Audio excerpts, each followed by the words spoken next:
Hello दोस्तों, स्वागत है आपका अपने यूट्यूब चैनल में। आज मैं आपको उन 3 सवालों का जवाब देने वाला हूं जो मैंने टाइम मैनेजमेंट की वीडियो सीरीज़ में पहले वीडियो में आप लोगों से पूछा था।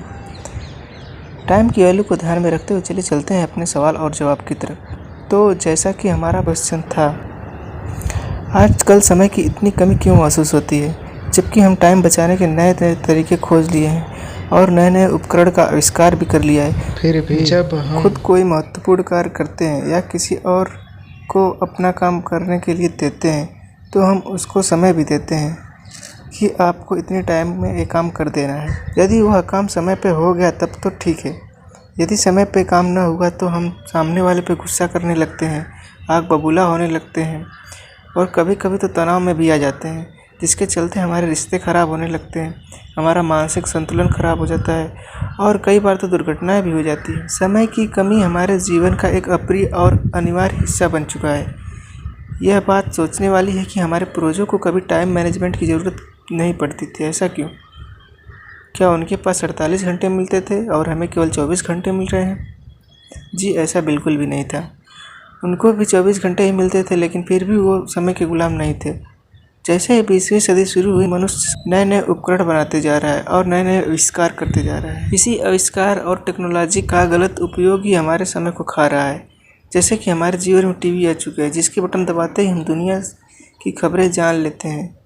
और अब हमारे पास तो 4G और 5G का मोबाइल भी है, जिससे हम विश्व में कहीं भी किसी से भी बात कर सकते हैं, उसको देख सकते हैं। माना कि आधुनिक आविष्कार हमारे जीवन की गति बढ़ा दिया है और शायद आधुनिक आविष्कार ही हमारे जीवन में समय की कमी का सबसे बड़ा कारण भी है, जिसकी बदौलत हम दुनिया से तो जुड़ गए हैं लेकिन खुद से दूर हो गए हैं। तो क्या हमें आधुनिक आविष्कार से मुक्ति पा लेनी चाहिए और दोबारा पुराने ज़माने की जीवन शैली अपना लेनी चाहिए? तो काफ़ी सुविधा हो जाएगी ना? नहीं, मैं ऐसा बिल्कुल भी नहीं कहना चाहता कि हमारे घर की बहू बेटियाँ फिर से लकड़ी वाले चूल्हे पर रोटी पकाएं, लोग एक जगह से दूसरी जगह जाने के लिए वाहन का प्रयोग न करके पैदल यात्रा शुरू कर दें। मैं तो केवल इतना चाहता हूँ कि मोबाइल, टीवी, इंटरनेट, चैटिंग आदि समय बर्बाद करने वाले जो आविष्कारों का इस्तेमाल है उसे कम कर दें। और जब आप ऐसा करने लगेंगे तो आप खुद ही पाएंगे कि आपके पास बहुत सारा समय बच जा रहा है। हमें अपने आधुनिक आविष्कारों और टेक्नोलॉजी को ख़त्म नहीं करना है, बंद नहीं करना है, बल्कि हमें उसका जो उपयोग है केवल काम से काम करने के लिए ही करना चाहिए, ना कि फालतू समय बर्बाद करने के लिए करना चाहिए। तो ये था हमारे पहले सवाल का जवाब।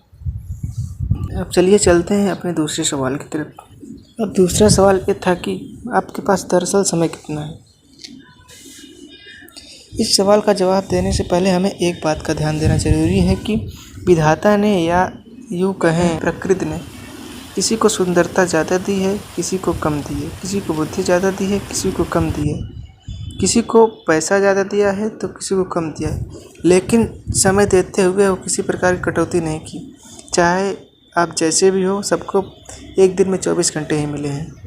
एक बात और ध्यान देने वाली है कि समय एक ऐसी दौलत है जिसको आप कभी जमा नहीं कर सकते। समय तो आपके हाथ की मुट्ठी में उस रेत की तरह है जिसको आप कितना भी कसकर चाहे पकड़ ले, वो हाथ से फिसलता ही जाएगा। ठीक उसी प्रकार समय है, इसको आप कितना भी रोकना चाहे रुकने वाला नहीं है।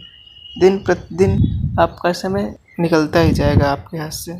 बस आपके हाथ में इतना ही है कि आपके पास जो समय है उसका आप निश्चित उपयोग करें। यदि आप सदुपयोग करेंगे तो आपको अच्छे परिणाम मिलेंगे और यदि दुरुपयोग करेंगे तो उसके बुरे परिणाम मिलेंगे। समय अनमोल है, क्योंकि वास्तव में समय ही संसार का एकमात्र ऐसी चीज़ है जो सीमित है। अगर आप दौलत गंवा देते हैं दोबारा कमा सकते हैं, घर गंवा देते हैं तो दोबारा पा सकते हैं, लेकिन यदि आप समय अपना गंवा देते हैं तो आपको वही समय दोबारा नहीं मिल सकता। हमारे पास जीवन में बहुत कम समय है और यह समय सीमित है। यदि हम अपनी अपेक्षित आयु 100 वर्ष मान लेते हैं तो हमारे पास जीवन में कुल 36,500 दिन ही होते हैं। 36,500 दिनों में से आपके पास कितने दिन शेष बचे हैं जिनमें आपको अपने जीवन का लक्ष्य प्राप्त करना है? आपके जीवन में बचे दिनों का पता लगाने के लिए एक फार्मूला है। जीवन में कुल दिन बराबर 36,500। माना आपकी उम्र 20 साल है तो आपकी उम्र गुणे 365, मतलब 20 गुणे 365 बराबर 7,300। अब शेष बचे दिन, तो शेष बचे दिन को क्या करना है? जीवन में कुल दिन माइनस गुजरे हुए दिन, तो 36,500 माइनस 7,300, तो ये कुल मिलाकर 29,200 दिन। आपके जीवन में कुल 29,200 दिन बचे हुए हैं।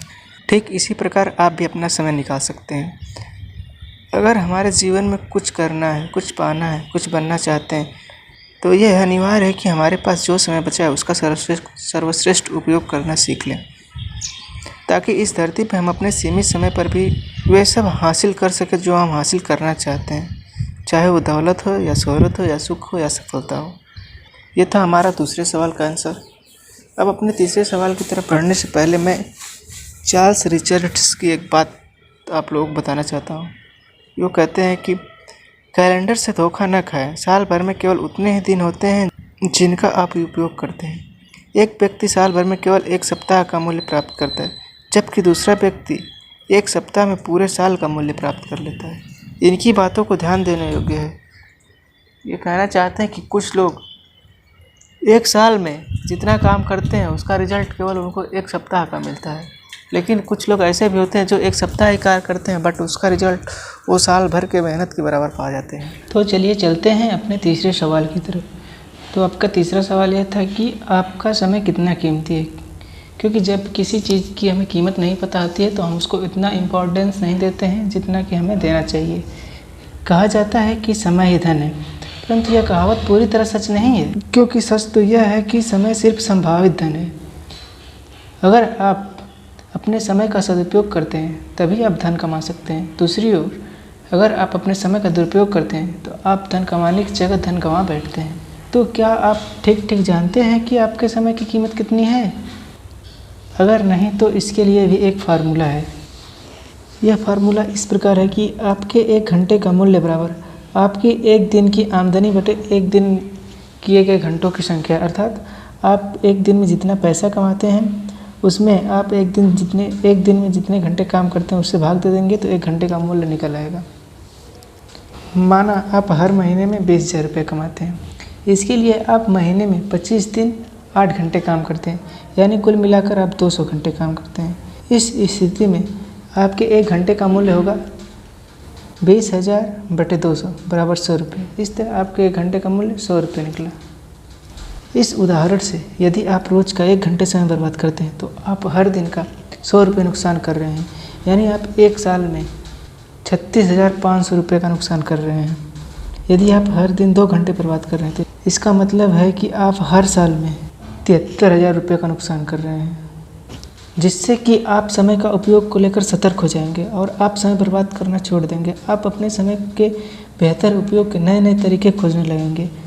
आप कम समय में ज़्यादा काम करने के उपाय लगाने लगेंगे, और यह सब केवल इसलिए होगा क्योंकि आपको पता चल चुका है कि आपके हर मिनट हर घंटे की कीमत कितना है। यदि आप उसे बर्बाद कर रहे हैं तो आप अपना कितना आर्थिक नुकसान कर रहे हैं। तो यह था हमारे तीसरे सवाल का जवाब कि आपके समय की कीमत कितनी है। इस वीडियो के लास्ट में मैं आपको एक बात बताना चाहता हूँ कि दुनिया बहुत तेज़ी से बदल रही है। अब बड़े लोग छोटों को नहीं हराएंगे, बल्कि अब जो लोग तेज़ हैं वो लोग हराएंगे धीमे को। पहले क्या होता था कि बड़े लोग छोटे लोग को दबा देते थे, लेकिन अब ऐसा नहीं रह गया है। अब जो जिस काम में आगे है वो आगे निकलता चला जाएगा और दूसरों को पिछाड़ता चला जाएगा। Thank you so much. आप लोगों को वीडियो कैसी लगी ये कमेंट करके ज़रूर बताएं, और चैनल को सब्सक्राइब करें और वीडियो को लाइक करना ना भूलें। और जिन लोगों को भी इस वीडियो की ज़रूरत हो उनको आप शेयर करें। वो लोग भी अपने समय का सही उपयोग करके अपने लक्ष्य को पाएँ, अपने जीवन में खुशियाँ लाएँ, और जहाँ भी रहें खुश रहें, खुशियाँ बांटते रहें। मिलते हैं आपसे अपनी अगली वीडियो में।